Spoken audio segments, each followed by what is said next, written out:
अस्सलाम वालेकुम फजलम। सालेकुम। आज राना साहब के साथ आपके घर में हम आपके आला शेरी ज़ौक़ को अप्रिशिएट करने आए थे कि हम आपसे पूछें गालिब कौन है। लेकिन इस वक्त जो मुल्क में मसला चल रहा है, वो तो भी यही सवाल है। तो यही है कि गालिब कौन है।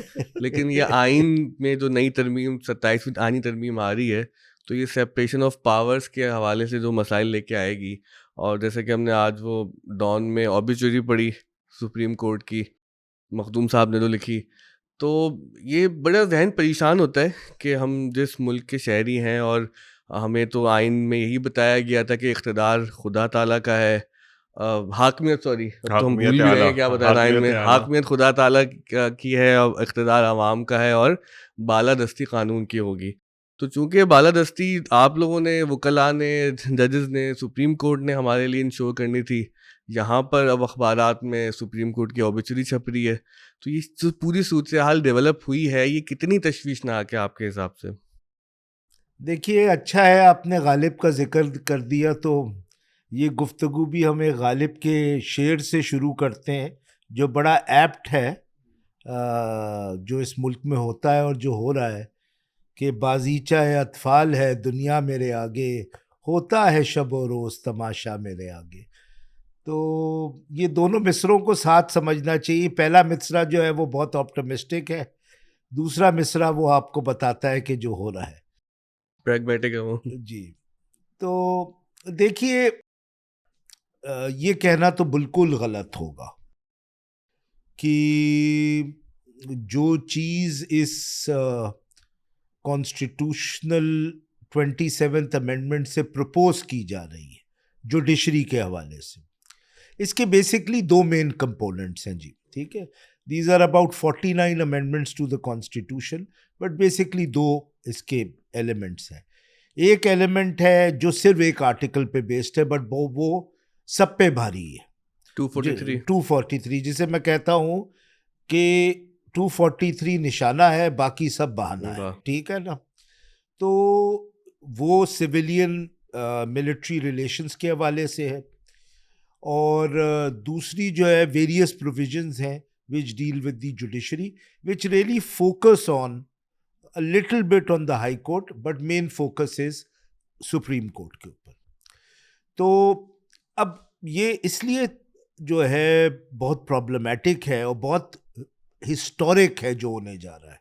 अब वो हिस्टोरिकली ट्रैजिक है हमारी नज़र में, लेकिन ये आप नहीं कह सकते कि ये कोई नॉर्मल अमेंडमेंट्स हैं, आप ये भी नहीं कह सकते ये अनयूजुअल अमेंडमेंट्स हैं, दीज आर रेडिकल अमेंडमेंट्स, ठीक है। क्यों मैं ये कहता हूँ?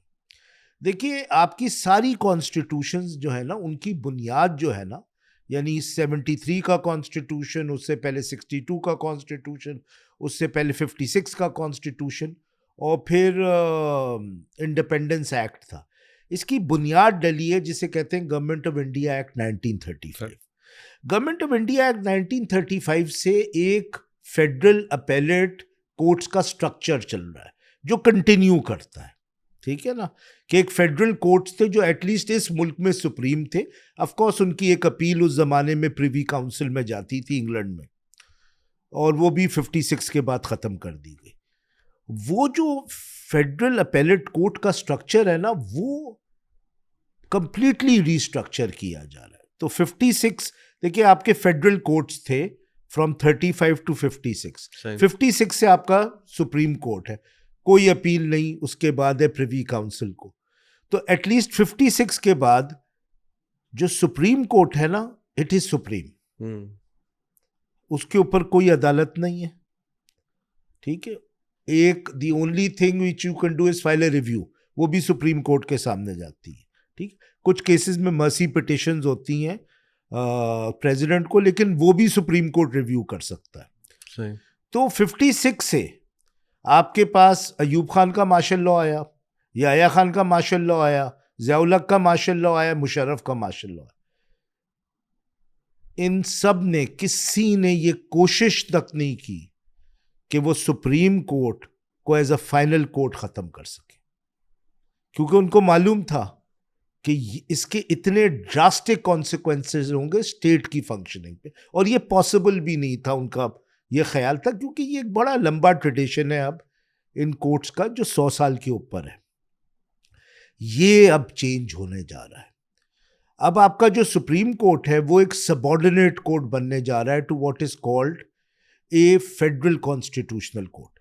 अब लोग कहेंगे अरे सर क्या आप डरा रहे हैं, यही है शेरा है शेरा है शेरा है शेरा है। नहीं, और ये तो अच्छा है ना कि इतने ज्यादा बैकलॉग के केसेस हैं वो भी हल हो जाएंगे। बिल्कुल बिल्कुल, और बहुत ही बेहतरीन चीज होने जी, जा रही है। जी। लोग यही कह रहे हैं। जी। नहीं, जो फेडरल कॉन्स्टिट्यूशनल कोर्ट है ना सर, वो सुप्रीम कोर्ट से नहीं निकल रहा, क्योंकि फेडरल कॉन्स्टिट्यूशनल कोर्ट की अपॉइंटमेंट्स सुप्रीम कोर्ट के जजेस से भी होगी, रिटायर्ड जजेस से भी होगी, वकीलों से भी होगी और हाई कोर्ट से भी होगी। तो ये नहीं है कि सुप्रीम कोर्ट के जजेस सिर्फ एक नई बिल्डिंग में जाके बैठ रहे हैं और वही जजेस हैं। नहीं, हुकूमत अब अपना कोर्ट बनाने जा रही है सुई जेनेरिस। अब वो जो भर्तियां करेगी वो हुकूमत करेगी। चीफ जस्टिस जो पहला अपॉइंट होगा फेडरल कॉन्स्टिट्यूशनल कोर्ट का, वो हुकूमत करेगी। जो जजेस अपॉइंट होंगे वो भी हुकूमत करेगी विद कंसल्टेशन विद जिन साहब को चीफ जस्टिस। तो एक पूरा अपना कोर्ट क्रिएट कर दें, ठीक है ना। तो यानी अगर क्रिकेट मैच नहीं जीत सकते इस पिच पे, तो एक नई पिच बना के वो क्रिकेट मैच जीतने की कोशिश की जाएगी। तो और वो कोर्ट जो होगा उसकी जो जजमेंट्स होंगी वो सुप्रीम कोर्ट पे बाइंडिंग होगी। सुप्रीम कोर्ट की जजमेंट उस पर बाइंडिंग नहीं होगी। ये इस अमेंडमेंट में लिखा हुआ है। दूसरा, सुप्रीम कोर्ट को इसके थ्रू ह्यूमिलिएट किया गया। देखिए, सुप्रीम कोर्ट को कहा जाता है सुप्रीम कोर्ट ऑफ पाकिस्तान, और उसके चीफ जस्टिस को कहा जाता है chief justice of the supreme court of Pakistan. He is not the chief justice of the supreme court, he is the chief justice of Pakistan. Pakistan का लफ्ज निकाला जा रहा है because it's a subordinate court now. तो ये जो चेंज है ये इतनी रेडिकल चेंज है कि ये 56 के बाद किसी ने कोशिश नहीं की है सुप्रीम कोर्ट में करने की, और सिंस 1935 इस किस्म की चेंज फेडरल अपेलेट कोर्ट्स हैं ये, उनमें किसी ने करने की कोशिश नहीं की। तो ये ये कहना कि ये कोई नॉर्मल सी चीज़ है, ये बिल्कुल गलत बात। यानी कि आप कह रहे हैं कि ये हमला उस हमले से भी बड़ा है जो 90s में हुआ था फिजिकली सुप्रीम कोर्ट के ऊपर। वो तो जजेस के ऊपर हमला था। देखिए, जो मिलिट्री डिक्टेटर्स भी होते थे वो करते क्या थे सुप्रीम कोर्ट को कंट्रोल करने के लिए? वो दो काम करते थे। वो कॉन्स्टिट्यूशन को सस्पेंड कर देते थे ताकि सुप्रीम कोर्ट जो है कॉन्स्टिट्यूशन के थ्रू अपना जुरिस्डिक्शन या पावर एक्सरसाइज ना कर सके।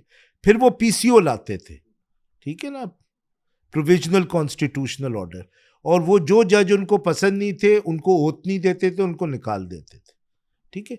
इससे क्या नुकसान होता था? जब तक कॉन्स्टिट्यूशन सस्पेंडेड रहता था सुप्रीम कोर्ट वो पावर एक्सरसाइज नहीं कर पाता था। फिर कॉन्स्टिट्यूशन कभी ना कभी तो बहाल होता है ना जी, ये तो नहीं हो सकता, ठीक है ना। तो वो पावर रिवाइव हो जाता था। इसी तरीके से कुछ बहुत अच्छे जजेस का नुकसान बर्दाश्त करती थी ये कौम जिनको निकाल दिया जाता। यहाँ बिल्कुल मुख्तलिफ है। यहाँ पे वो जुरिस्डिक्शन को सस्पेंड नहीं कर रहे हैं, पावर को सस्पेंड नहीं कर रहे हैं, वो कुछ जजेस को निकाल नहीं रहे, वो पूरा सुप्रीम कोर्ट को डिमोलिश कर रहे हैं एज अ सुप्रीम कोर्ट। अच्छा, इसमें एक कमाल नुक्ता ये भी देखा, अभी हम बात कर रहे थे कि जजेस की ट्रांसफ़र का ऑर्डर एग्जीक्यूटिव देगा और जो जज उसको कबूल नहीं करेगा वो रिटायर समझा जाएगा। तो ये क्या मतलब इसका कि मतलब किसी भी जज को इस तरह रिटायर किया जा सकता है कि मैं ट्रांसफ़र नहीं कबूल नहीं करता? देखिए, ये पहले था कि जजेस को ट्रांसफ़र किया जाता था उनकी कंसेंट के बगैर, ये एक चीज़ थी और ये बहुत मिसयूज़ हुई। इसका फेमस केस था नासिर असलम जायद साहब का, जब वो चीफ जस्टिस थे सिंध हाई कोर्ट के अर्ली 90s में। तो जब पहला ऑपरेशन हो रहा था MQM के ख़िलाफ़, राना साहब को मालूम होगा कि हो रहा था ऑपरेशन, तो उन्होंने ह्यूमन राइट्स वायलेशंस हो रहे थे तो उन्होंने इंटरवीन किया, तो उनको शरीयत कोर्ट भेज दिया। उस ज़माने में एक प्रोविज़न थी जिसमें 2 साल के लिए आपको भेजा जा सकता था विदाउट योर कंसेंट। वो 96 में जजेस केस में कंसिडर किया सुप्रीम कोर्ट ने कि ये जो कॉन्स्टिट्यूशन की प्रोविज़न थी और ये ज़िया-उल हक साहब ने बनाई थी, तो सुप्रीम कोर्ट ने उसके बारे में जजेस केस में कहा है कि ये प्रोविज़न अनकॉन्स्टिट्यूशनल है। वो फिर जो कंसेंट, जो सही बात है कि अगर जज को ट्रांसफर करना है तो उसमें बुनियादी चीज ये है कि उस जज की कंसेंट शामिल होनी चाहिए, क्योंकि ये मिसयूज हो सकती है।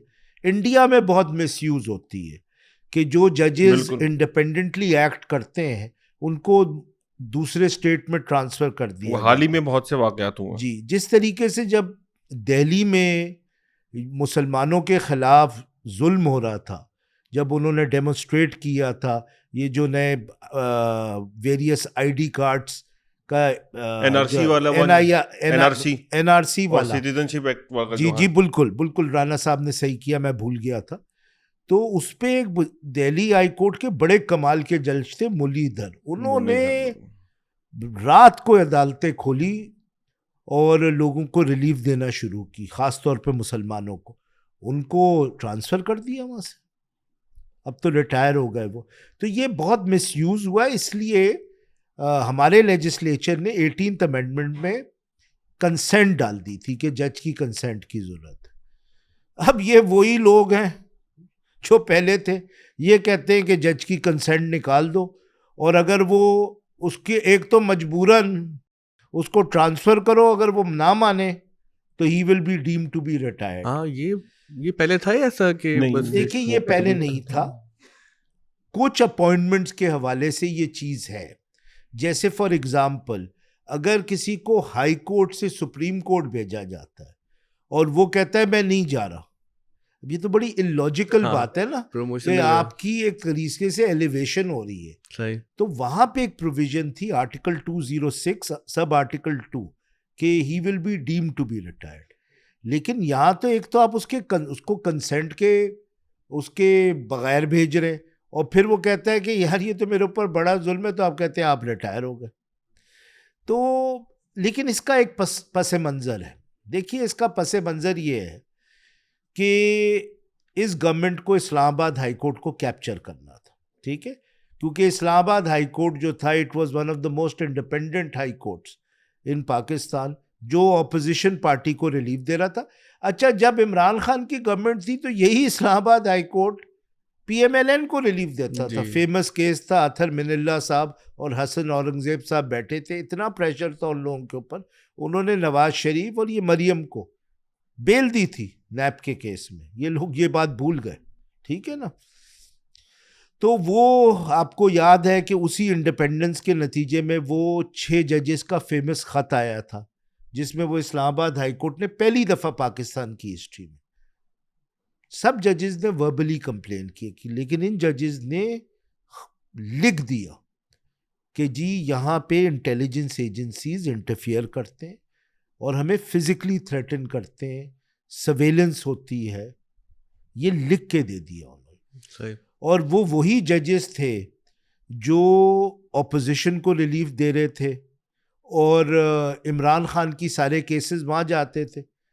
जो कोई भी ऑब्जेक्टिव लीगल पर्सन को आप दे दें वो केसेस का, वो आपको बताएगा ये सब के सब फ्रिवलेस केसेस हैं, जैसे हुकूमत बनाती है ऑपोजिशन के खिलाफ।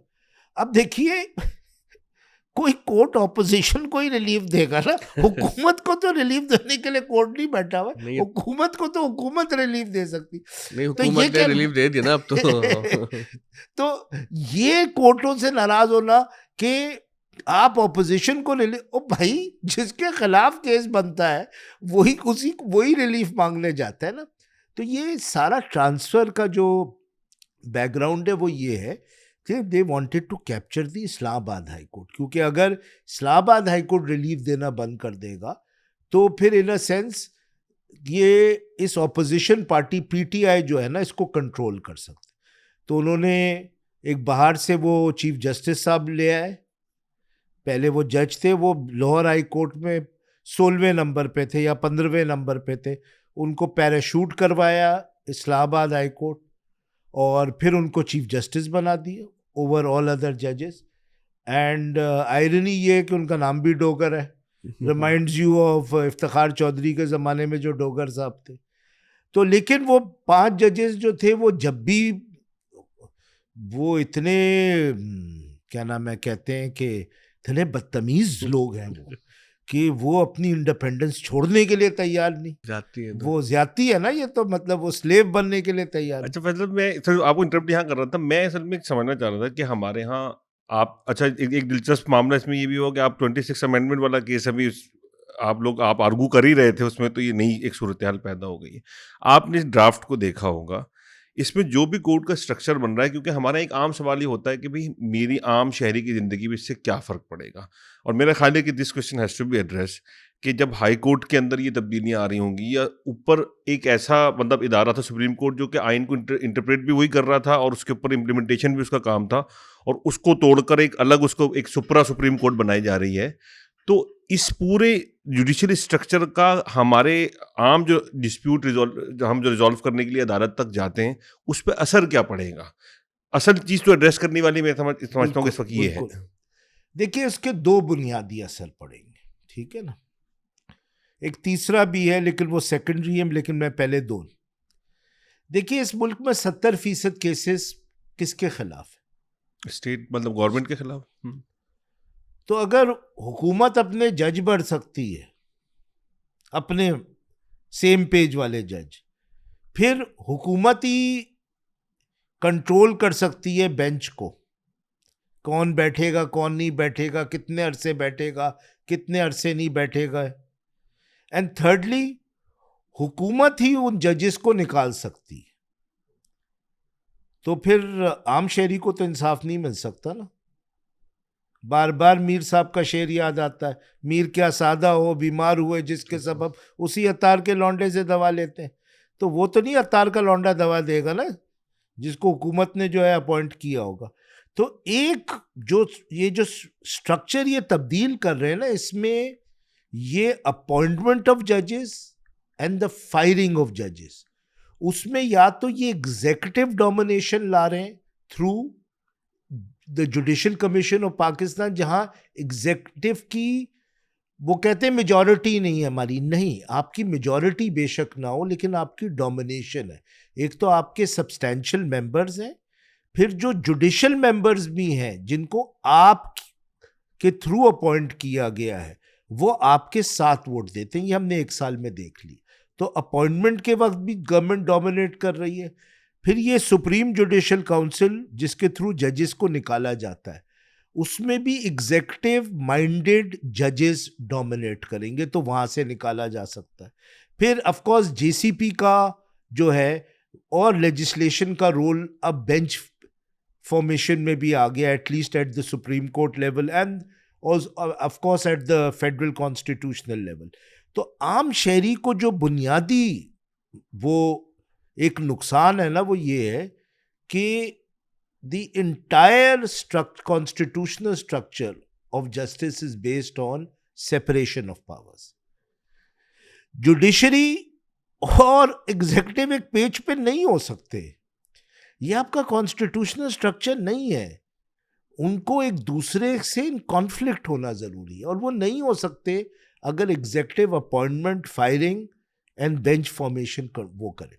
एक दूसरा नुकसान आम शहरी को क्या है, वो ये है कि देखिए जब हुकूमत अपने बंदे चाहेगी ना, तो जुडिशरी में फिर कॉम्पिटेंट और इंडिपेंडेंट लोग नहीं आएंगे। जब कॉम्पिटेंट और इंडिपेंडेंट लोग नहीं आएंगे और सिर्फ लोग सिविल सर्वेंट्स की तरह नौकरी करने आएंगे, तो लोगों के केसेस जो है उनका ना उनके जल्द फैसले होंगे, और अगर जल्द फैसले होंगे तो गलत फैसले होंगे, क्योंकि legal matters are not simple matters, ठीक है ना। तो ये एक दूसरा डायरेक्ट नुकसान है। अनकॉम्प्रोमाइज लोग नहीं आएंगे। बेशक मैं कहता हूं कि कॉम्प्रोमाइज लोग भी आ जाएं, कॉम्पिटेंट लोग नहीं आएंगे। कौन? देखिए जो कॉम्पिटेंट लोग होते हैं they also want a certain level of independence, ठीक है ना। लोग जुडिशरी में जो है कॉम्पिटेंट और अच्छे लोग इसलिए आते थे because they were security of tenure, उनको हुकूमत कंट्रोल नहीं कर सकती थी इसलिए आते थे। नहीं आएंगे अब लोग, जिस तरह सिविल सर्विस में लोगों ने आना बंद कर दिया। एक तीसरा नुकसान भी है राना साहब, वो ये इन्होंने जो स्ट्रक्चर बना दिया है ना फेडरल कॉन्स्टिट्यूशनल कोर्ट का, इन्होंने सारे केसेस ट्रांसफर कर दिए to the federal constitutional court.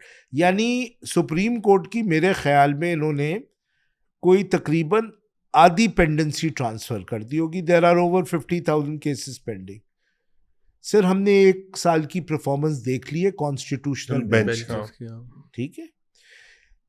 ये जिस किस्म के जजेस वहां ले जाएंगे, ठीक है, जो डरे हुए होंगे या हुकूमत के पास के साथ सेम पेज पे होंगे, बदतमीज नहीं होंगे, बिल्कुल, एंड विद ड्यू रिस्पेक्ट उनकी वो लेवल ऑफ कॉम्पिटेंस नहीं होगी, ठीक है। कॉम्पिटेंट आदमी एक सर्टेन लेवल ऑफ इंडिपेंडेंस दिखाता है। ये कभी भी वर्कलोड ये हैंडल कर ही नहीं सकते। हमने 1 साल की परफॉर्मेंस देख ली है, को वर्कलोड पे कोई फर्क नहीं पड़ा। ओवरवेलमिंग मेजॉरिटी ऑफ केसेस तो कॉन्स्टिट्यूशनल बेंच में लगे ही नहीं। ये सिर्फ हुकूमत के 4-5 इन्होंने मेजर केसेस किए, that's their performance in 1 year. तो जी ये 3 बुनियादी नुकसान हैं डायरेक्टली इंसाफ के हवाले से। जो मैक्रो नुकसान बहुत बड़ा है वो ये है कि you are dismantling a constitutional state. देखिए मुझे कोई एतराज़ नहीं, आप फैसला कर लें between a security state and a constitutional state. आपको सिक्योरिटी स्टेट चाहिए जिसमें सिर्फ जंगे हों, उसमें तो ऑफ कोर्स जो है जनरलों को और फील्ड मार्शल्स को डोमिनेट करना चाहिए, हर चीज़ हैंड ओवर कर दें उनको। सर वो क्लियर है, तो हार्ड स्टेट वाली बात हमें पता ही है। लेकिन नहीं, फिर ये कॉन्स्टिट्यूशन की बातें ना करें, रूल ऑफ लॉ की बातें ना करें, ठीक है ना। कॉन्स्टिट्यूशनल स्टेट के लिए राणा साहब एक रूल ऑफ लॉ के लिए कोई गार्डियन होना चाहिए। अब वो तो गार्डियन नहीं हो सकता ना, बिल्ली तो दूध की हिफाजत नहीं करेगी ना, हुकूमत तो गार्डियन नहीं होगी, हुकूमत तो वायलेट करती है ना। इसलिए फंडामेंटल राइट्स बुनियादी तौर पे इन्फोर्स प्राइवेट लोगों के खिलाफ थोड़ी होती है, वो हुकूमत के मुझे खिलाफ वैसे होती है। हैरत है आपके सवाल पे, क्योंकि आम आदमी के हवाले से पहले पाकिस्तान में आदमी है जिन्होंने 27वीं तरमीम पे बात की है, क्योंकि सबको पता है कि ये तो एक प्रोटेक्शन के लिए लेके आ रहा है, और मेरे ख्याल से आम आदमी से प्रोटेक्शन के लिए ही ये आईनी तरमीम लेके आएगी। मैं तो इसमें आम आदमी का नुकसान कर रहा है। इसलिए मतलब समझना चाह रहा था कि एक इतना बड़ा स्ट्रक्चरल चेंज आ रहा है ना। अब इसमें जो काउंटर है वो ये है कि देखें, एग्जीक्यूटिव का सप्रेशन ऑफ पावर तो अपनी जगह बिल्कुल ठीक है, लेकिन जुडिशरी ने अपने जो उसको इख्तियारात थे, जो उसकी अलग ताकत थी, उसका गलत इस्तेमाल किया माजी में, और वो मनूवरिंग में इस्तेमाल होता रहा। और जिस तरह आप आज कहते हैं कि हुकूमत अपने मर्जी के बेंचेस बनाती है, एक ज़माने में चीफ जस्टिस भी अपने मर्जी के बेंचेस बनाते थे। सेकंड बात ये है कि क्योंकि ये जो मैं बात की थी ना आदमी वाली, कि इसका स्ट्रक्चर से कोई बराह रास्त तो कोई उस पर असर नहीं पड़ रहा। यानी जो लोग उसको कहते हैं फंडामेंटल राइट्स आपके इंश्योर हैं, आर्टिकल 1 से 20 तक सब कुछ उसके अंदर इंश्योर है। सुप्रीम कोर्ट को अगर, और उस सुप्रीम कोर्ट में जो केसेस हैं कॉन्स्टिट्यूशनल केसेस, उनकी वजह से जो है ये कहा जाता है कि वो बाकी जो लिटिगेशंस हैं वो भी उससे मुतासर होती हैं। तो इस पूरे जो मैंने एक कोशिश की आपके सामने आर्गूमेंट करने की, जो मेरी एक तरीके से कमक लिए कि I am arguing with an advocate, तो ये सब कुछ इसको आप कैसे देखते हैं? आप दुरुस्त सवाल क्यों पूछ रहे हैं? मुझे अफसोस इस बात का। देखिए, there are no stupid questions, there are only stupid answers, ठीक है। तो आपका सवाल बिल्कुल दुरुस्त है। देखिए, थोड़ा सा इस मिथ को भी डिसमेंटल करने की ज़रूरत है कि आपकी जो जुडिशरी है वो कम्प्लीटली डिसफंक्शनल है, ठीक है ना। देखिए, आपके कोर्ट्स में अभी कोई 2.2 मिलियन केसेस पेंडिंग है, कोई 22 लाख केसेस। आप इसको अगर कंपेयर करें विद ऐसे मुल्क जिनकी फॉर एग्जांपल रीजन में कंपेयर कर लें, आप चलें इंडिया के साथ नहीं कंपेयर करना चाहते, इंडिया में कोई 5 करोड़ के ऊपर केस पेंडिंग है। इंडियन सुप्रीम कोर्ट के चीफ जस्टिस साहब एक दिन रोना शुरू हो गए पब्लिकली। उन्होंने कहा अगर हम 50 साल तक अपने कोर्ट्स बंद भी कर दें, जब भी हम अपनी पेंडेंसी दूर नहीं कर, यानी हम कोई नया केस लेना बंद, तो Indian judiciary has come to a stage where they just can't solve the problem of pendency. आपका ये मसला नहीं। आप कहेंगे फैसल साहब आप बेवकूफ़ाना बातें कर रहे हैं, वो 1 बिलियन का मुल्क है। अच्छा, बिल्कुल ठीक बात। बांग्लादेश चले जाते हैं, Bangladesh has an population which is कोई 170 मिलियन है, आपकी 230 मिलियन है। बांग्लादेश में 2022 की स्टेटिस्टिक्स हैं 37 लाख केसेस पेंडिंग थे।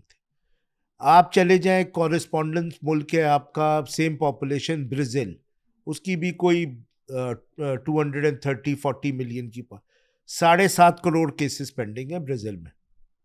तो Pakistan judiciary in terms of disposal, actually numbers में आपको बता रहा हूँ sir, it has a reasonable record. और ये 22 लाख केस ऐसे हैं जो अगर एक स्टेबल सिस्टम हो, this is a problem which is solvable, ठीक है ना।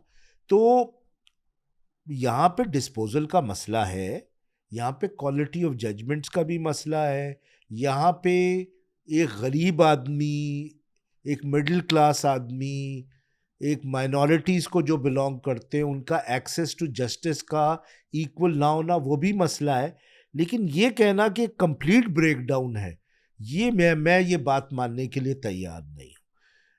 अच्छा भाई, अगर फर्ज करें कंप्लीट ब्रेकडाउन भी है, तो ये जो आप कर रहे हैं, ठीक है ना, इससे ये मसला हल किस तरह होता है भाई? आपको तो फिर अगर आप एक नया कोड बनाना चाहते हैं, फेडरल कॉन्स्टिट्यूशनल कोड, तो आपको तो पाकिस्तान का सबसे ब्रिलियंट कॉन्स्टिट्यूशनल माइंड लेना चाहिए। आपने एक ऐसे शख्स को कॉन्स्टिट्यूशनल बेंच का हेड लगाया 26वीं अमेंडमेंट के बाद, जिसने अपनी जिंदगी में एक कॉन्स्टिट्यूशनल जजमेंट नहीं लिखी, जिंदगी में उसका कोई रिकॉर्ड नहीं है कॉन्स्टिट्यूशनल केसेस डिसाइड करने का। हमें मालूम है क्यों लगाया गया। तो देखिए, बात ये है कि हम जजेस की रिस्पेक्ट करते हैं, लेकिन ये बातें सबको मालूम है। Let us be very clear कि ये कॉन्स्टिट्यूशनल स्ट्रक्चर क्यों बदला जा रहा है। ये कॉन्स्टिट्यूशनल स्ट्रक्चर इसलिए बदला जा रहा है क्योंकि देखिए 2007 के बाद एक बड़ा रेडिकल चेंज आया पाकिस्तान में, कि आखिरी मार्शल लॉ 2007 में लगा, नवंबर 3, जो पाकिस्तान का शॉर्टेस्ट मार्शल लॉ था, सिर्फ 45 दिन के लिए। इमरजेंसी जिसको प्लस कहा गया, ठीक है ना। बेसिकली मार्शल लॉ था, लिमिटेड मार्शल लॉ था, सिर्फ जुडिशरी के खिलाफ लगाया गया, 45 दिन के लिए लगाया गया। दिसंबर 15, 2007 को उठा लिया गया, जब मुशर्रफ साहब ने अमेंडमेंट्स कर दी कॉन्स्टिट्यूशन में अपनी प्रोटेक्शन के लिए, या जो भी वो चाह रहे थे। उसके बाद जो इस मुल्क में एक रियल कॉन्फ्लिक्ट है, वो है between legal power and actual power, जिसे हम कहते हैं डी जोरे power and de facto power. इस मुल्क में कॉन्स्टिट्यूशनली जो सबसे पावरफुल इंस्टीट्यूशंस हैं, वो लेजिस्लेचर है, वो जुडिशरी है, और वो पॉलिटिकल एग्जीक्यूटिव है। हमें मालूम है कि जो एक्चुअली यानी डी फैक्टो जो सबसे पावरफुल इंस्टीट्यूशन है, वो आपकी मिलिट्री इस्टेब्लिशमेंट है, इंक्लूडिंग द इंटेलिजेंस एजेंसी। अब इनके दरमियान एक कॉन्फ्लिक्ट है। पहले ये कॉन्फ्लिक्ट हल ये हो जाता था कि ये मार्शल लॉ लगा देते। 2007 के बाद for various reasons which are quite फिर डिस्कशन कहीं और चला जाएगा, मार्शल लॉ नहीं लग सकता। अब उस मार्शल लॉ ना लगने का मतलब ये नहीं है कि ये कॉन्ट्रडिक्शन गायब हो गया। अब इस कॉन्ट्रडिक्शन की आपको मैनिफेस्टेशंस नजर आती है।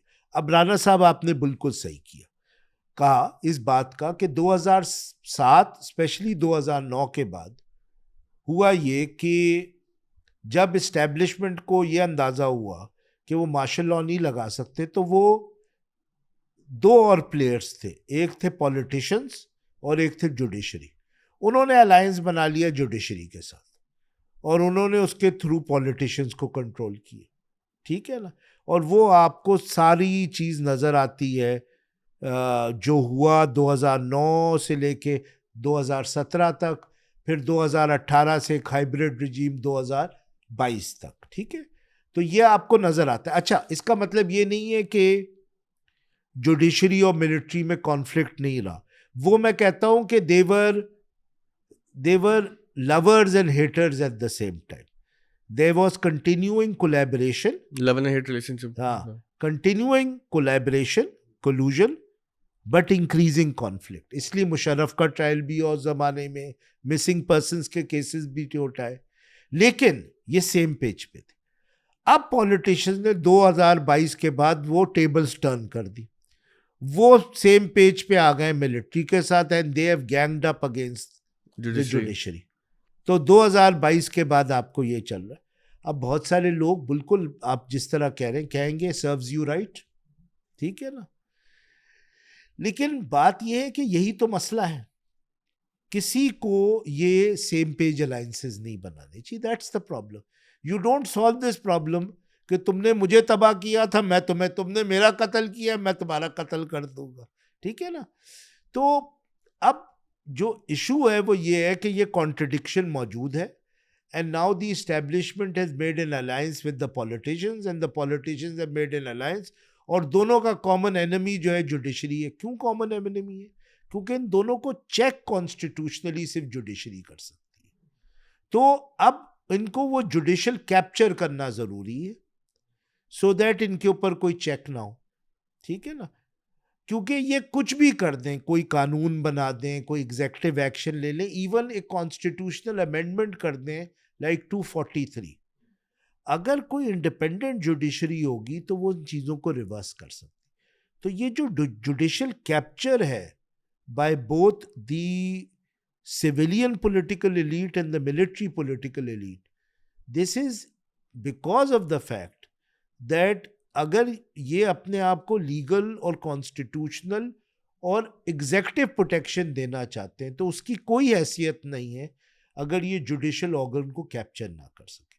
तो इस तमाम खेल का एक्चुअली कोई ताल्लुक नहीं है अवाम के साथ। नहीं, मुझे इनके सवाल से इख्तिलाफ ये था कि भाई आम आदमी की बात आई कैसे क्योंकि आम आदमी तो ये देख रहा है कि आप लाइफ टाइम इम्प्यूनिटी दे रहे हैं, और वो आम आदमी ये पूछ रहा है कि भाई ये किस किस्म के क्राइम्स जो कि पोटेंशियली हो सकते हैं या हुए होंगे उनसे इम्प्यूनिटी मिल रही है, और फिर मैं क्यों हकदार नहीं हूँ कि मुझे भी तो फिर बचाया जाए ना अदलिया से। अच्छा, मेरे लिए भी कोई ऐसी आईनी तरमीम पास कर दी जाए। वो तमहीद इसलिए भी थी कि जो अब आपने इसका जो ड्राफ्ट देखा होगा, जो फेडरल कॉन्स्टिट्यूशनल कोड है, how far it can intervene, जो है वो जुडिशल बिजनेस में कहाँ तक वो इंटरवीन कर सकता है। मैं असल में सवाल ये भी करना चाह रहा था कि भाई अक्सर आप लोग जो लिटिगेशंस में जाते हैं कहीं ना कहीं कॉन्स्टिट्यूशनल क्वेश्चन तो उठ जाता है ना कि आपने जैसे कहा कि 70% केसेस तो होते ही कोर्ट के खिलाफ हैं, भले से वो पेंशन का केस हो, किसी की नौकरी का, स्टेट के खिलाफ होते हैं, तो वो उसमें वो कहाँ तक जा सकता है कि अगर आपने किसी मामले में जैसे ही क्या किसी कॉन्स्टिट्यूशनल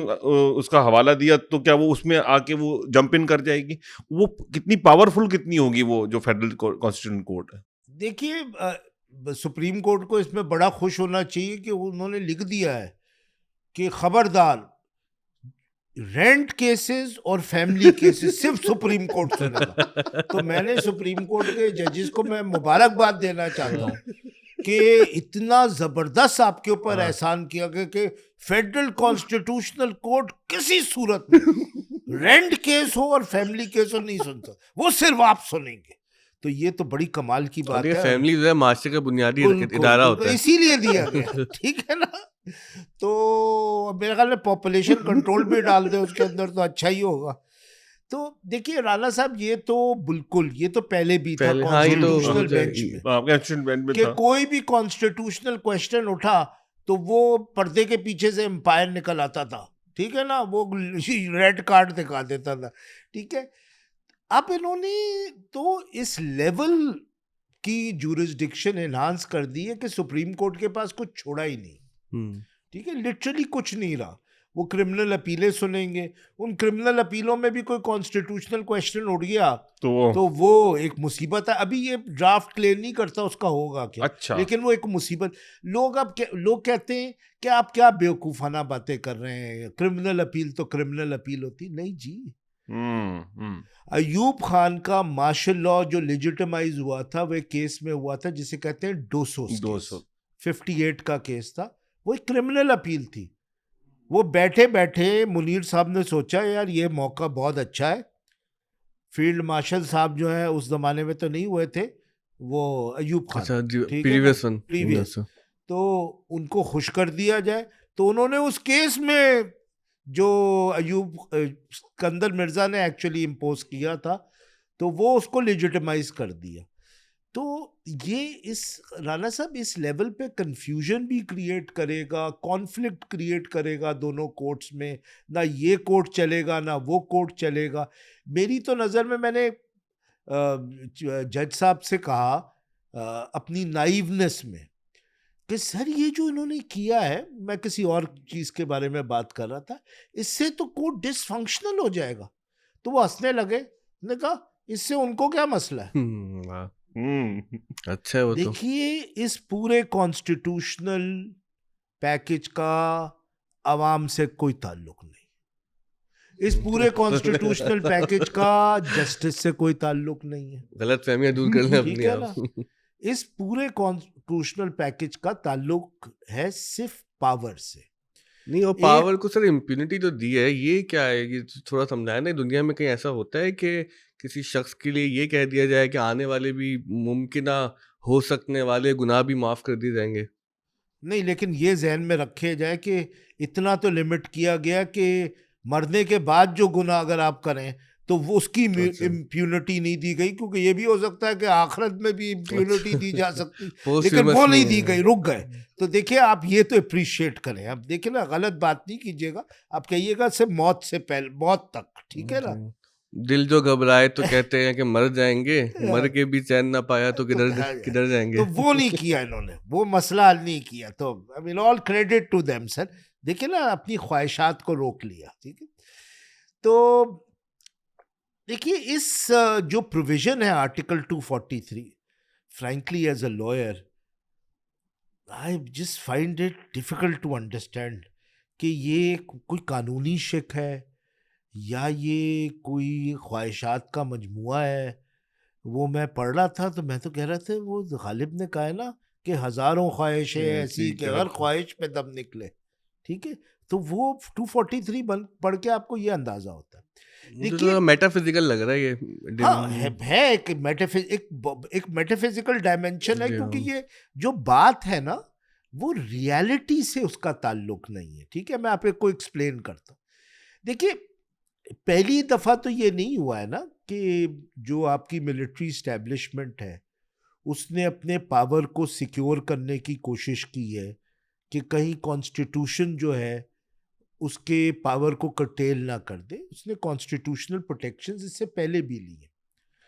अयूब खान थे, ज़ियाउल हक थे, फिर मुशर्रफ थे। अब ज़ियाउल हक और मुशर्रफ से मैं कंपेयर करके आपको बताता हूँ कि ये कितनी unusual provision. And those were, no one will doubt, much more powerful military rulers than any of them coming after, ठीक है ना। मुशर्रफ के बाद जो आए जितने भी अभी तक, ज़ियाउल हक ने कोई लाइफ टाइम अपॉइंटमेंट नहीं की, वो नहीं कर सकता था। उसके तो हाथ में था कॉन्स्टिट्यूशन, उसका तो अटॉर्नी जनरल और लॉ मिनिस्टर जो था वो बनाता था और फिर ठप्पा लगवा देता था पार्लियामेंट से। he amended the constitution when there was no parliament. Neither Musharraf nor Ziaul Haq had any lifetime appointment. They amended article 41 sub article 7. Ziaul Haq ने किया, ज़ियाउल हक साहब ने अपना नाम डलवा दिया था, ठीक है ना। लेकिन उन्होंने अपनी टेन्योर रखी प्रेसिडेंट की। जिस तरह उनकी लोग भूल जाते हैं कि as chief of army staff उनकी जो टेन्योर थी वो टाइम बाउंड थी, वो रिन्यू होती थी, खुद ही करते थे लेकिन करते थे, ठीक है ना। उन्होंने लाइफ टाइम नहीं किया। उन्होंने ये नहीं कहा मैं 77 में पावर में आ गया हूं तो मैं लाइफ टाइम रहूंगा। मुशर्रफ साहब ने भी वही आर्टिकल 41 सब आर्टिकल 7 अमेंड किया और टेन्योर पोस्ट रखी। उसकी रीजन ये है कि कौन जीता है तेरे जुल्फ के सर होने तक। I mean the point is to think कि आप कोई लाइफ टाइम अपॉइंटमेंट कर सकते। कॉन्स्टिट्यूशन में किसी की भी लाइफ टाइम अपॉइंटमेंट नहीं है। अरे तो सेरेमोनियल है ना वो जो बताया जा नहीं, रहा मैं है। उस पे आता हूँ क्यों सेरेमोनियल नहीं है। अच्छा। भाई अवाम की भी लाइफ टाइम अपॉइंटमेंट नहीं है, उनको भी हर 5 साल बाद जाना पड़ता है इलेक्शन अपना एक्सरसाइज करने। वाह तो ये बड़ी, देखिए मैं मुझे जो है ना ये बड़ी, मैं कहना एज अ लॉयर मुझे बड़ी बेवकूफ़ाना बात करती है कि आप किसी की लाइफ टाइम अपॉइंटमेंट सोचें कि ये कोई ऐसी चीज़ है जो पायेदार है, ठीक है ना। देखिए वो लाइफ टाइम अपॉइंटमेंट जो है उसको आप हल्के के तौर पे ना लें। भाई ये एक फ़र्ज़ कीजिए कि कोई चीफ ऑफ आर्मी स्टाफ है, उसको आपने फील्ड मार्शल बना दिया, या क्या नाम है नेवी का हेड है, उसको एडमिरल ऑफ द फ्लीट कहते हैं, वो इक्विवेलेंट पोस्ट है। अब वो फॉर लाइफ टाइम अपॉइंटमेंट है, और वो लाइफ टाइम जो एजाज उनको मिला हुआ है, he can only be removed not through an executive order, but by being impeached in parliament like the president. और वो भी 2/3 मेजोरिटी का। वही impeachment इसी तरह होती है। और नहीं, प्राइम मिनिस्टर की तो सादक शरीयत पे जाती है ना बेचारे की। जी, प्रेसिडेंट की इम्पीचमेंट आपने वो दे दिया। अब मुझे बताइए, जो लाइफ के लिए फील्ड मार्शल्स होंगे या एडमिरल्स ऑफ द फ्लीट होंगे, या वो कहते हैं ना क्या, मार्शल ऑफ द एयरफोर्स वाले, ठीक है, वो अगर सर्विंग चीफ्स होंगे, उनको कोई रिमूव कर पाएगा? उनकी तो फिर बाय डिफॉल्ट एक्सटेंशंस होंगी। आप देखिएगा, एक जगह आपने उनको लाइफ टाइम अपॉइंटमेंट दे दी है। अगर वो ख्वाहिश का इजहार करेंगे पाकिस्तान जैसे मुल्क में, कोई प्राइम मिनिस्टर ये कह पाएगा कि मैं आपको एक्सटेंशन नहीं दूंगा? ये देखिए, इसका प्रैक्टिकल इफेक्ट देखिए।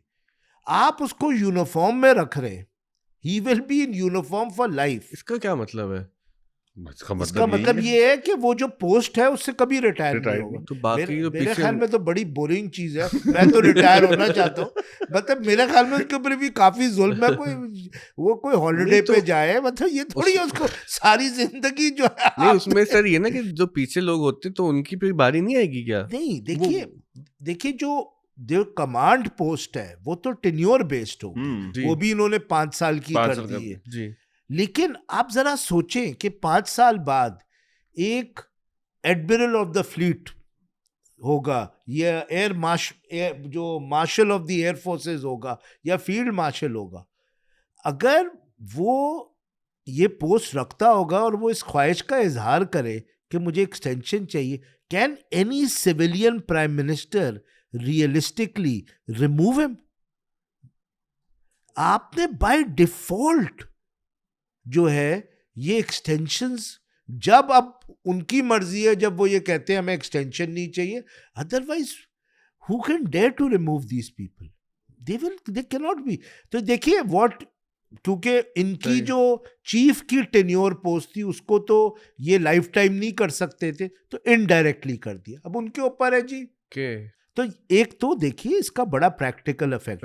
दूसरा, by having the same procedure of removal as the president, you have given them the status at the par of the president. फिर the prime minister will appoint on the recommendation, ठीक है ना, of the chief, who will now hold 2 posts, ठीक है ना, joint chiefs की post खत्म कर दी है, वो अब आर्मी के पास होगी और वो ऑटोमेटिकली होल्ड करेंगे चीफ ऑफ आर्मी स्टाफ। उनकी रिकमेंडेशन पे आपने वो head of the nuclear forces appoint करने, ये जो रिकमेंडेशन का डाल दिया, इसका मतलब है आपने इनको और प्राइम मिनिस्टर को एट पार कर दिया, क्योंकि रिकमेंडेशन लीगल लैंग्वेज में बाइंडिंग होती है। इसका नतीजा इतना ग्रेव है कि लोगों को अंदाजा नहीं है। देखिए, आपके जैसे मैंने कहा, एक सेपरेशन ऑफ पावर है between the legislature, executive and judiciary. अब आपने एग्जीक्यूटिव को बाइफरकेट कर दिया। जो पॉलिटिकल एग्जीक्यूटिव है और जो मिलिट्री एग्जीक्यूटिव है, जो एक ब्यूरोक्रेसी है एग्जीक्यूटिव की, वो एट पार आ गई है।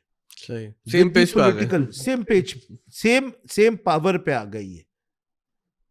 तो अब आपने एक्चुअली कॉन्स्टिट्यूशनली जो डिजोरे डी फैक्टो था कि 2 गवर्नमेंट्स पाकिस्तान में ऑपरेट करती थी, मिलिट्री एस्टेब्लिशमेंट की और पॉलिटिशियंस की, आपने उसको कॉन्स्टिट्यूशनलाइज कर दिया, इनकॉर्पोरेट कर दिया। ये बड़ी डेंजरस चीज है। एक मुल्क में 2 हुकूमतें नहीं चलनी चाहिए, हमेशा से चलती आई हैं सर। चले, वो हमेशा एक वो था ना, एक उम्मीद थी कि ये कॉन्ट्रडिक्शन कभी खत्म कर देगा। अब आपने 243 के थ्रू इसको इनकॉर्पोरेट कर दिया। अब मैं आता हूं इम्प्यूनिटी पे। ये भी अजीब ही बेवकूफाना बात है भाई। सारे जो डिक्टेटर्स थे उन्होंने ऑफ कोर्स इम्यूनिटी ली, लेकिन उन्होंने पास्ट एक्शंस के हवाले से ली ना। जो चीज हुई नहीं है उसके हवाले से आप इम्यूनिटी किस तरह ले सकते? जरा सोचिए, आप कह रहे हैं कि हो सकता है या मेरे इरादे हैं कि मैं गुनाह करूंगा, आप अभी से मुझे माफी दे दें उसकी। क्या तो मासूम बोलेंगे?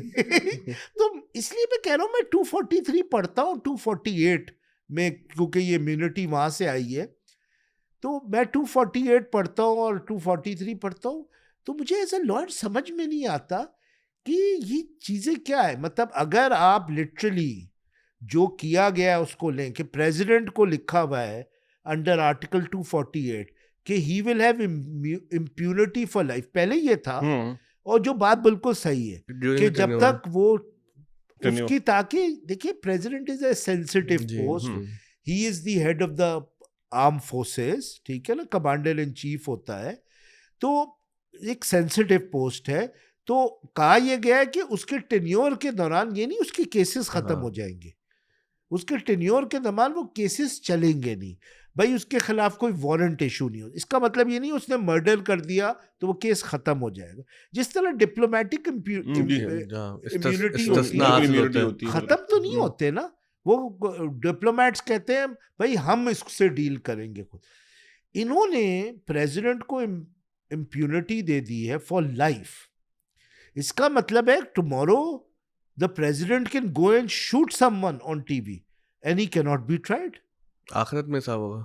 अब वो भी हो सकता है, अब ये ना कहें, क्योंकि अगर उनको अंदाजा हो गया वो इम्प्यूनिटी नहीं दिए तो 28वीं अमेंडमेंट में ले आए। अच्छा फैसल साहब, इसमें एक चीज में एक बात और करना चाह रहा था, जो आजम नजीर तारड़ साहब, जो कि इस वक्त तो सबसे ज्यादा बड़ा कानूनी और आईनी दिमाग वही है पाकिस्तान में, उन्होंने सेनेट में इसकी एक्सप्लेनेशन दी कि ये जो फील्ड मार्शल का खिताब है ये कौमी हीरोज को दिया जाता है, क्योंकि वो कौमी हीरो हैं, उन्होंने पाकिस्तान जो जंग जीता उसमें उन्होंने एक हीरोइक किरदार अदा किया और पाकिस्तान भारत के मुकाबले में फतह याब हुआ। तो क्योंकि कौमी हीरोज़ के जो टाइटल्स हैं वो उन्हें अवाम ने दिए हैं और उन्होंने उनका ये मर्तबा तस्लीम किया है, तो ताकि इसको पोलिटिसाइज ना करेंगे, कल को आके कोई और हुकूमत में आके कि अपनी सियासी तौर पर उनसे इंतकाम ना लें। सेकेंडली उनका जो आपने कहा कि इसके कोई रिपरकशंस होंगे नहीं उनकी कमांड पे, क्योंकि वो तो रहेंगे एक आज़ादी तौर पर, और फिलवक्त तो वो फील्ड मार्शल एक है ना, और आइंदा अब कोई जंग होगी, कोई जीतेगा तो फील्ड मार्शल बनेगा या दूसरे जो एजाज़ात दूसरी फोर्सेस को मिलेंगे। तो इसमें हम, आप जो कह रहे हैं ये बात, वो तो हम रीडिंग इनटू लाइंस पढ़ रहे हैं ना कि वो ये कर सकते हैं। जो लॉ हमारे सामने उसमें तो हमें उसकी कोई ऐसी नजर नहीं आती ना कि जो जिस फील्ड मार्शल को ताहयात बनाया जा रहा है वो तो एक कौमी हीरो है जिसको तहफ़्फ़ुज़ दिया गया है ताकि कोई पॉलिटिकल उसका हिस्सा ना बन जाए कहीं कल को। देखिए, अब मैं इस डिबेट में नहीं पढ़ना चाहता कि कौन कौमी हीरो है और कौन कौमी हीरो नहीं है, ठीक है ना, और कि क्या ये खिताब अवाम ने दिया है या अवाम ने नहीं दिया, मैं इस चीज़ में नहीं पढ़ना चाहता। इस पर डिफरेंट व्यूज हो सकते हैं। मैं कोई चीज़ पढ़ नहीं रहा हूँ, मैं वो चीज़ पढ़ रहा हूँ जो लिखी हुई है। देखिए, यहाँ पे हर chief of army staff extension चाहता है। There have been very rare chief of army staff who have not asked for an extension, ठीक है ना। काकड़ साहब थे, the last we know, every other chief of army staff has asked for an extension, ठीक है। मुझे in terms of जो practical politics जानते हैं और practical politics in terms of civil military relationship जानते हैं, मुझे कोई ये समझा दे कि एक फील्ड मार्शल जिसको आपने लाइफ टेन्योर दे दिया एज फील्ड मार्शल, उसको कौन रोकेगा एक्सटेंशन देने से? कुछ समझा दे मुझे ये बात। अगर फर्ज कीजिए कि ये जब इंट्रोड्यूस किया होता, ठीक है, जब वो फील्ड मार्शल साहब रिटायर हो गए होते तो समझ में भी आता है, लेकिन इन टर्म्स ऑफ प्रैक्टिकल इम्प्लीकेशंस तो आप समझे। तो देखिए, बात ये, हमें मालूम है कि इस वक्त जो मिलिट्री लीडरशिप है और जो पॉलिटिकल लीडरशिप है वो सेम पेज पे, हमें मालूम है ये बात, ये छुपी अब वो अच्छी बात है बुरी बात है, इस पर डिबेट हो सकती है, ठीक है ना। वो अपनी ये पार्टनरशिप को सॉलिडिफाई करना चाहते हैं, इसलिए आर्टिकल 243 आई, ठीक है। ये मुशर्रफ साहब के ज़माने में क्यों नहीं आई, ज़ियाउल-हक के ज़माने में क्यों नहीं आई, जो ओरिजिनल फील्ड मार्शल थे अयूब खान उनके ज़माने में क्यों नहीं आई? आपको सोचना चाहिए क्यों नहीं आई, ठीक है ना। दूसरी ये बात है कि चलिए इस चीज़ को हम निकाल देते हैं, ठीक है। तो ये कोई मुझे समझाए कि इसकी क्या लॉजिक है कि जो फील्ड मार्शल का रिमूवल होगा वो इम्पीचमेंट के थ्रू ही होगा, वो भी 2/3। ये मुझे समझाए जरा, आप इमेजिन करें इसकी क्या इम्प्लीकेशंस हैं। एक फील्ड मार्शल है who is also a serving chief of army staff. Because of his performance, the government wants to remove him. How will they remove him? मतलब आप ये कह रहे हैं उनको रिमूव कर देंगे as chief of army staff, but उनको फील्ड मार्शल रिमूव नहीं कर सकते। इसकी ये देखिए, ये कोई बिटवीन द लाइंस पढ़ी नहीं जा रही है बात। फिर ये है कि कॉन्स्टिट्यूशन में आपने अपने सबॉर्डिनेट ब्यूरोक्रेट को, which is what the military bureaucracy is, उसको आपने रिकमेंडेटरी पावर दे दी है कॉन्स्टिट्यूशनली, यानी आपने पॉलिटिकल एग्जीक्यूटिव को और मिलिट्री एग्जीक्यूटिव को एट पार कर दिया।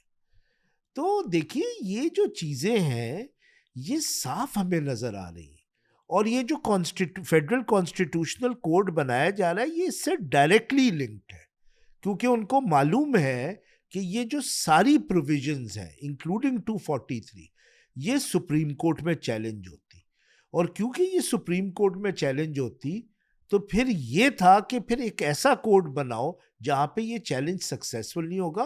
तो जैसे मैंने कहा, किसी से भी आप पूछ लें, इस पूरे पैकेज का फोकस 243 है और एल्स रिवॉल्व्स अराउंड। राणा साहब की हालत वो गालिब के शेर की तरह, हमको मालूम है जन्नत की हकीकत लेकर। देखिए मैं एक आखिरी सवाल आपको, मैं आखिरी सवाल दो सवाल रह गए। मैं एक बार ये करना चाह रहा था कि एक बात तो ये भी थी कि जो फील्ड मार्शल का जो टाइटल होता है वो वैसे भी फॉर लाइफ ही होता है, और जहाँ भी दिया जाता है। तो सेकेंडली, आपको क्या नहीं लगता, अगर आप पाकिस्तान का हम कॉन्स्टिट्यूशन हिस्ट्री देखें तो हमारे पास जो 73 का कॉन्स्टिट्यूशन था उसमें जो अफवाज पाकिस्तान का पूरा जो उसमें चैप्टर है और उसमें जो ये 243 है, तो उसमें एग्जेक्टिव की सिर्फ अथॉरिटी उसमें इस्टेब्लिश कर दी गई थी और कमांड स्ट्रक्चर वगैरह के हवाले से उसमें कोई डिटेल्स नहीं थी, वो आर्मी एक्ट उसको डील करता था। आप क्या समझते हैं कि ये जो इतना पूरा स्ट्रक्चर ऐसा लगता है कि कमांड को उसके अंदर बयान किया गया है, ये आर्मी एक्ट पे भी इसकी इम्प्लीकेशन जाएंगी, वहां भी कुछ तब्दीलियां होंगी, और क्या खुद कॉन्स्टिट्यूशन में इसको लाना ये क्या मानी देता है इस बात को कि आप एक फोर्स का पूरा स्ट्रक्चर अब कॉन्स्टिट्यूशन में इस तरह तय हो रहा है जो कि एक जेली इदारा है रियासत का बाय द बुक? देखिए बात ये है कि पहले तो मुझे इसमें एक बड़ी सिल्वर लाइनिंग नजर आती है, ठीक है ना, कि जो ऑफ कोर्स, एंड मैं ब्लेम नहीं करता, हमारी जो एस्टेब्लिशमेंट है वो समझती है कि जो उसके पास पावर्स होने चाहिए वो कॉन्स्टिट्यूशन उसको नहीं देता। दैट इज़ वाई ये मार्शल लॉज रखते हैं और कॉन्स्टिट्यूशन सस्पेंड होता था, या कॉन्स्टिट्यूशन वायलेट होता है। उनका ये ख्याल है कि इस मुल्क की जो सिक्योरिटी हालात हैं और जो बॉर्डर्स के हालात हैं उसमें मे बी दे थिंक कि जमहूरियत और कॉन्स्टिट्यूशन जो है फंक्शनल नहीं हो सकता। और जो हमारी जियो पॉलिटिक्स की रियलिटी जी है, जी बिल्कुल, ये उनका व्यू है, ये एक सिक्योरिटी जी, स्टेट का व्यू होता जी। है, ठीक है ना। And there are legitimate arguments in favour, I don't जी। Agree with them, but it's a legitimate point of view. लेकिन जो मुझे राणा साहब आयरनी नजर आती है ना, कि जिस डॉक्यूमेंट को से आपका इतना कॉन्फ्लिक्ट है, स्ट्रक्चरल कॉन्फ्लिक्ट है, ठीक है ना, अब आप उसी डॉक्यूमेंट का सहारा ले रहे हैं अपने आप को प्रोटेक्शन देने के लिए। ये आपको शो करता है इस मुल्क में जो सिल्वर लाइनिंग है कि अल्टीमेटली इस कॉन्स्टिट्यूशन का कोई कुछ नहीं बिगाड़ सकता। The most powerful force in this country which is the military establishment, उसके भी अगर हेड को प्रोटेक्शन चाहिए होती है तो वो कॉन्स्टिट्यूशन की दर पे आके प्रोटेक्शन मांगता है। तो ये एक सिल्वर लाइनिंग। अब जहां तक आपका स्पेसिफिक सवाल है रिगार्डिंग 243, देखिए बात यह है कि मेरे ख्याल में 243 की अमेंडमेंट का कोई ताल्लुक नहीं इस बात से कि कोई फील्ड मार्शल की पोस्ट को रिकग्नाइज करवाना था। भाई दुनिया में फील्ड मार्शल्स होते हैं, एजाजी वो होता है, दुनिया में कहीं जो है इन पोस्ट को कॉन्स्टिट्यूशनल प्रोटेक्शन नहीं दिया जाता। मतलब एक जगह आप कह रहे हैं ये सेरेमोनियल है जी, दूसरी जगह आप कह रहे हैं कि इसको कॉन्स्टिट्यूशनल प्रोटेक्शन की जरूरत है। फिर कॉन्स्टिट्यूशनल प्रोटेक्शन तो सब्सटैंटिव पोस्ट को दिया जाता है, सही सेरेमोनियल पोस्ट को तो नहीं दिया जाता ना। तो दुनिया में कहीं नहीं होता। यहाँ का मकसद ये है, और जो मैं वो नहीं करता, this is what previous military rulers have also done, is that they have protected themselves through constitutional provisions, but उन्होंने दो काम नहीं किए. पहला काम, उन्होंने कोई लाइफ टेन्योर नहीं क्रिएट किया, और उनको इसलिए नहीं किया क्योंकि देखिए कोई भी शख्स सोचेगा कि ये पॉसिबल नहीं है फॉर लाइफ. और दूसरी ये है कि उन्होंने फ्यूचर इम्प्यूनिटी के हवाले से कोई गारंटी नहीं मांगी, because it was not possible. Musharraf के मार्शल लॉ में, ज़ियाउल हक के मार्शल लॉ में जो एक्शंस उन्होंने कर दिए थे, उसके हवाले से उन्होंने वैलिडेशन मांगी. ये जो स्ट्रक्चर स्पेसिफाई करना कोई ज़रूरी नहीं था. असल मकसद यही था कि कुछ चीज़ों को अगर आप कॉन्स्टिट्यूशन में डाल देते तो उनकी वो प्रोटेक्शन होती है जो एक स्टैचूट में नहीं हो सकती. नोटिफिकेशन, देखिए एक स्टैचूट और नोटिफिकेशन को एक दिन में तब्दील किया जा सकता है, कॉन्स्टिट्यूशन को नहीं किया जा सकता. तो कोई कहना नहीं चाहता, लेकिन असल बात यह है कि ये जो दो इंस्टीट्यूशन सेम पेज पे है ना, पॉलिटिकल एलीट और मिलिट्री एलीट, ये आपस में भी एक दूसरे से डरते हैं. तो ये जो गारंटी इन्होंने ली है, ये सिर्फ कोई फ्यूचर गवर्नमेंट के हवाले से नहीं ली है, जुडिशरी के हवाले से नहीं ली है, ये एक दूसरे के हवाले से. पेज इतना भी सेम नहीं है. सेम पेज पता नहीं होता ना कब फट जाए. अच्छा, आखिरी सवाल मेरा आपसे ये है कि मैं जब आ रहा था तो मैंने सोशल मीडिया पे ये लिखा कि फैसल साहब से हम गुफ्तगू करेंगे, तो कुछ लोगों के सवालात आए. उन सवालात को अगर मैं सबको एक समरी बना लूँ तो यही था कि भाई एज अ सोसाइटी हम किस तरफ मूव कर रहे हैं, और डेमोक्रेसी के लिए ये जो पूरी कॉन्स्टिट्यूशनल अमेंडमेंट आ रही है, ये किस तरह से आगे इफेक्ट लेके आएगी. तो आपने भी जिक्र किया इमरजेंसी प्लस के टाइम का, कि जब अदालतें बंद हो गई, जजेस को घर भेज दिया. तो कुछ माजी के अगर दरीचों से अपनी यादें बताएं जो इस मुल्क में माजी में हुआ है, ताकि ज़रा हमें मुस्तकबिल झेलने का हौसला हो. वो कहा था ना गालिब ने, सब कहाँ कुछ लाल हो गुल में नुमाया हो गई, खाक में क्या सूरतें होंगी कि पिन्हा हो गई. तो वो जो सूरतें पिन्हा हो गई, अगर उनको अगर पॉडकास्ट के अख्ताम पे याद करेंगे, जिन्होंने सिविलियन सुप्रीमेसी के लिए पाकिस्तान में कुर्बानी दी, जद्दोजहद की, और क्या आपको नज़र आता है कि आगे एज अ सोसाइटी हम बेहतर तरफ मूव कर रहे हैं, या फिर हम पीछे वही 90s और 80s वाली दुनिया में वापस जा रहे हैं? देखिए, जो पाकिस्तान का फ्यूचर है उसकी एक डार्क साइड भी है और उसकी एक ब्राइट साइड भी है. डार्क साइड ये है कि हम जितनी जल्दी कुछ चीज़ें समझ जाएं उतनी कम डिस्ट्रक्शन होगी.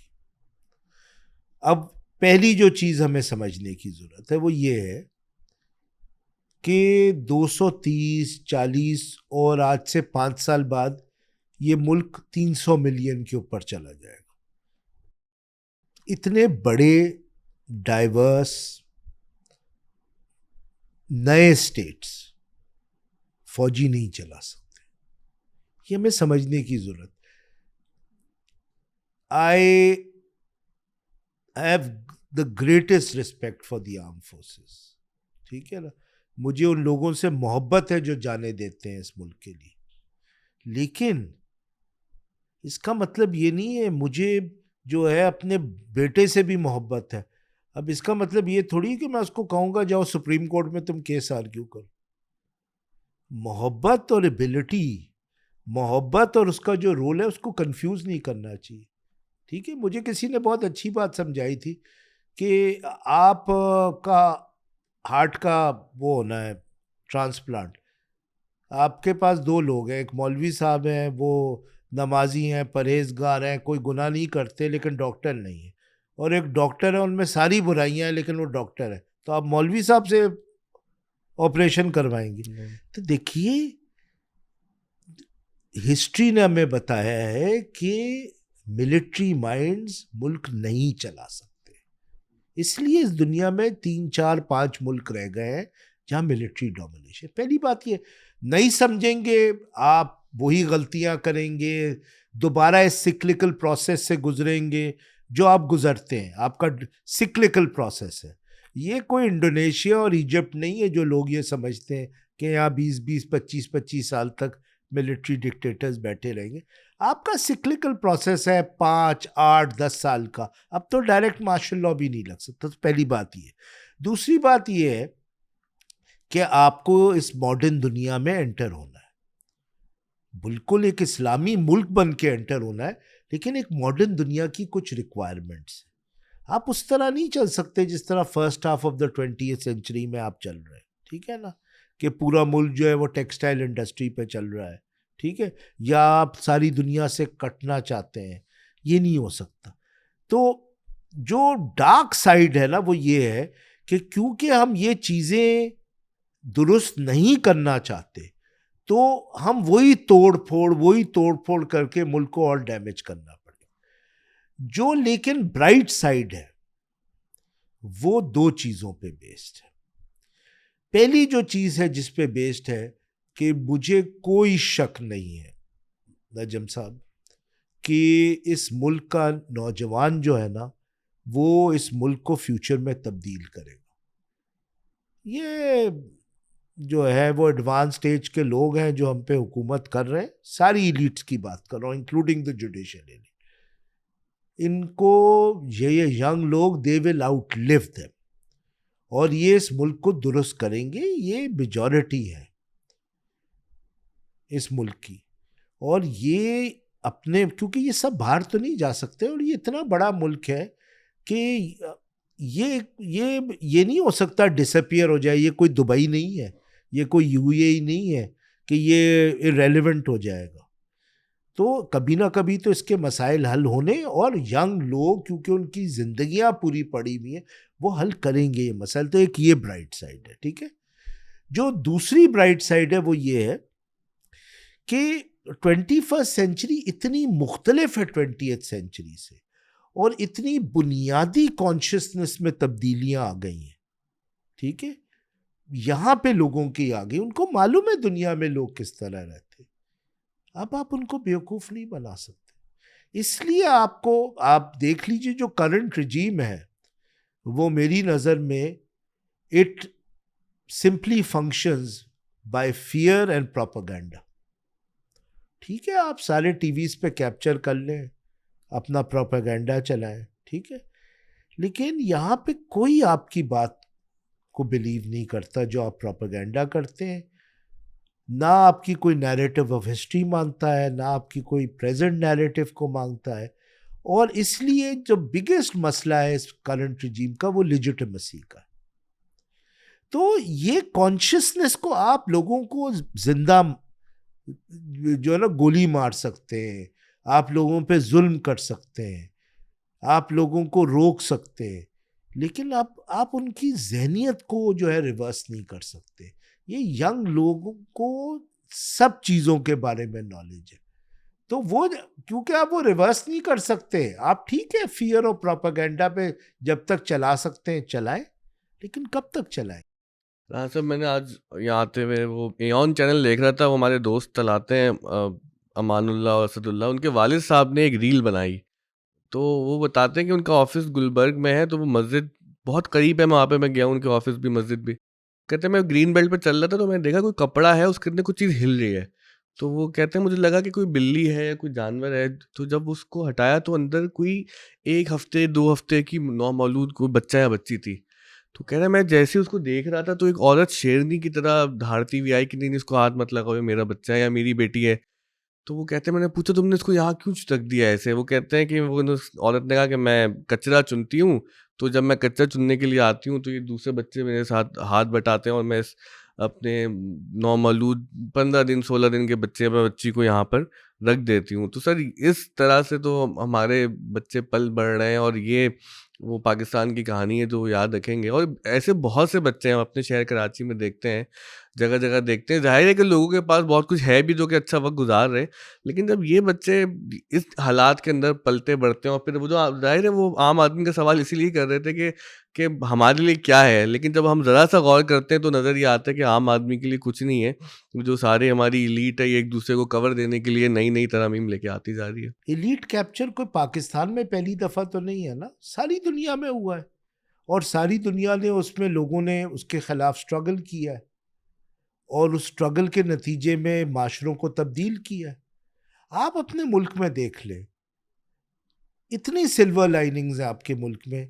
जो लोग मिसाल देते हैं कि जो है यहाँ मिलिट्री डिक्टेटरशिप्स थी, भाई आपको पता नहीं है मिलिट्री डिक्टेटरशिप्स क्या होती है। वो 30-30 साल की मिलिट्री डिक्टेटरशिप्स होती है, वो 35-35 साल की मिलिट्री। लोग कहते हैं यहाँ इन्फोर्स डिसअपियरेंसेस, इन्फोर्स डिसअपियरेंसेस के अगर आप नंबर्स देखें तो एट सब मिला के, which even that is wrong, कोई 10,000 के करीब है। मेक्सिको में 1 लाख के ऊपर इन्फोर्स डिसअपियरेंसेस हैं। तो बात यह है कि बहुत मसाइल हैं यहाँ, इसमें कोई शक नहीं है, लेकिन इस मुल्क में सिल्वर लाइनिंग्स भी हैं कि आपने हमेशा मिलिट्री डिक्टेटर्स को रोल बैक किया है। अगर आप इस मुल्क में ये सिर्फ देख लें, किसी दिन बैठ के सोचें कि इस मुल्क में सबसे बड़े मैसेकर्स क्या हुए हैं, और फिर कंपेयर करें आप साउथ ईस्ट एशिया के मैसेकर्स के साथ, जो कंबोडिया में हुआ है, जो चाइना में हुआ है, आप कंपेयर करें जो जर्मनी में हुआ है, आप इवन कंपेयर करें जो अमेरिका में हुआ है, आप कंपेयर करें जो लैटिन अमेरिका में हुआ है, जो म्यांमार में हुआ, जो म्यांमार में हुआ। आपको ये बात समझ में आएगी कि India Pakistan actually in terms of numbers relatively peaceful societies है, रिलेटिवली। तो ये तमाम चीजें, ये बिल्कुल आपने सही कहा, बच्चों के भाई 40% of your kids are stunted. Sir वो तालीम, सेहत, भूख, रोटी, ये मसाइल पे हम नहीं देखते ना कि हमारा मीडिया, हमारे लीड ये डिस्कोर्स बने, कोई नैरेटिव बने। सर ये डिलिबरेट है ना। देखिए बात ये है कि एक सिक्योरिटी स्टेट का मकसद ही ये होता है कि आप लोगों से ये कहें कि सब चीज़ें भूल जाए, क्योंकि यू आर अंडर थ्रेट। हो सकता है वो रियल थ्रेट हो, लेकिन फिर हम ये कहते हैं कि भाई उस रियल थ्रेट को ख़त्म करो ना, ताकि हम और मसले हल करें। ठीक है ना, वो तुम्हारे भी मसले, हमारे भी मसले। तो ये सब डिस्ट्रैक्शंस हैं, और ये डिलिबरेट डिस्ट्रैक्शंस हैं। लेकिन देखिए इस मुल्क में रेजिस्टेंस है, इस मुल्क में लोग जमहूरियत चाहते हैं। ये जो लोग बेवकूफ़ बनाते हैं कि नहीं चाहते, इस मुल्क में लोग रूल ऑफ लॉ चाहते हैं। मुझे बता दी, आज सर्वे आप कर लीजिए, और ये जो हुआ है कॉन्स्टिट्यूशनल अमेंडमेंट में, लोगों को लाइफ इम्प्यूनिटी दी गई है, आपको 5% लोग भी मिल जाएं जो उसको सपोर्ट करते हैं। ठीक है ना। तो इस मुल्क में बहुत पावरफुल लोग आए, उनको लोगों ने ही रिमूव किया है ना। ठीक है ना। तो ये मैं असल में ये जो नैरेटिव ऑफ होपलेसनेस है ना, इसमें मैं बिलीव नहीं करता। और मैं बिलीव करता नहीं, वो तो आपने लास्ट पॉडकास्ट में जो हमें होपलेसनेस से लड़ने का जरूरत और सलीका सिखाया, उसमें अभी तक हम कारबंद है। देखिए मैं हमेशा याद करता हूँ खुमार बाराबंदी का वो शेर, ये इटर्नल स्ट्रगल है जी। ठीक है ना, कि ना हारा है इश्क, ना दुनिया थकी है, दिया जल रहा है, हवा चल रही है। देखिए ये इटर्नल स्ट्रगल है। मेरी वालदा बड़ी कमाल की बात कहती थी, जब मैं एक दिन बहुत नाउम्मीद होके उनके पास गया कि ये भी नहीं हो रहा, ये भी ठीक नहीं है, वो भी है बला। उन्होंने मुझसे नजम ऐसी बात की, उसके बाद मैंने कभी इसके बारे में सोचा ही नहीं। उन्होंने कहा अच्छे लोगों के पास ये चॉइस नहीं होती कि वो गलत काम कर। क्या बात। बुरे लोगों के पास चॉइस होती है ना, वो अच्छा बन जाए या बुरा बन। अच्छे लोगों के पास तो ये चॉइस ही नहीं होती ना। क्या बात, बहुत अच्छा। और फिर गालिब को याद करें कि ये न थी हमारी किस्मत के विसाल यार होता, अगर और जीते रहते यही इंतज़ार होता। हमारा दीन भी हमें ये समझाता है, और गालिब का ये शेर भी हमें ये समझाता है कि जो बिलीवर्स होते हैं ना, इश्क में, खुदा में, सच्चाई में, वो कॉन्सिक्वेंसेस के बारे में नहीं सोचते। वो ये थोड़ी सोचते कि अगर कुछ मिलेगा तो मैं सच बोलूँगा, कुछ मिलेगा तो मैं मोहब्बत करूँगा, कुछ मिलेगा तो मैं अल्लाह में ईमान लाऊंगा। उनको वो चीज़ें करनी होती हैं, कुछ मिले या ना मिले रेलेवेंट। ऐसी क्या मोहब्बत जो नताइज पे डिपेंडेंट हो। कुछ अगर आखिर में फरमा दे। मैं तो समझता हूँ दिया जल रहा है, हवा चल रही है। बस अब हम तो बस अपने बड़ों से जो मुल्क चलाने वालों को आखिर में गालिब का ही शेर सुनाते। गालिब की पता नहीं क्यों इतनी हमने बातें कर ली ये इनके पास कि हाँ, इब्ने मरियम हुआ करे कोई, मेरे दुख की दवा करे कोई। तो ये हमारे दुख की दवा करें अल्लाह, आप लोगों को भी हर तरह की इम्प्यूनिटी दुनिया में भी दे, आखिरत में भी दे। हम तो नहीं ले जी, ले। मैं तो कहता हूँ जितनी इम्प्यूनिटी लेनी है, मसला ही है कि उसका कोई फायदा नहीं होगा। मतलब ऐसी चीज लेनी चाहिए कि जिसका कोई फायदा भी हो ना, पायदार भी। तो वैसे ये अब दुआ भी बन सकती है, अल्लाह आपको दुनिया और आखिरत में इम्प्यूनिटी से नवाजे। बहुत शुक्रिया जिन्होंने पॉडकास्ट देखा। इंशाल्लाह आपसे इस तरह के पॉडकास्ट का सिलसिला जारी रखेंगे।